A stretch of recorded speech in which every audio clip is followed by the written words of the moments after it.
Hello everyone, সবাই কীরকম আছো? আশা করছি সবাই ভালো আছো, আমিও ভালো আছি। আজকে বাবা পুকুর থেকে একটা মাগুর মাছ ধরেছেন, তো ওই মাগুর মাছটা দিয়ে আমি আলু দিয়ে গরম মশলা দিয়ে একটা ঝোল রান্না করব। মাছ ওঠানো তো তোমাকে দেখাতে পারিনি, কারণ আমি ঘরে ছিলাম না, তার জন্য আমি দেখাতেও পারলাম না।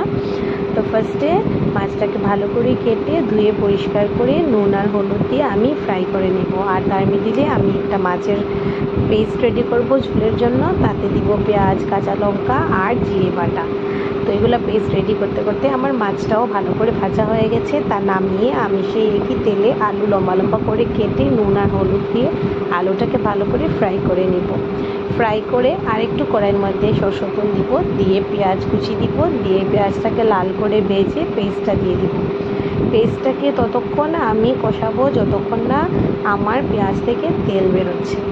তো তাতে আমি অল্প একটু নুন দিব, তাহলে পেঁয়াজটা তাড়াতাড়ি ভাজা হয়ে যাবে। তো যখন পেঁয়াজটা থেকে তেল ছেড়ে দিয়েছে, আমি ভাজা আলুগুলো দিয়ে দিয়েছি। দিয়ে তা ভালো করে আবার একটু নাড়াচাড়া করে লবণ দিয়ে আমি ঝোল দিয়ে দিয়েছি। আলুটা সিদ্ধ হয়ে গেছে। আলুটা সিদ্ধ হওয়ার পর আমি সেই কষানো আলুর মধ্যে মাছগুলোও দিয়ে দিয়েছি। মাছগুলো দিয়ে ভালো করে নাড়াচাড়া করে তাতে একটু ঝোল এড করে দিব।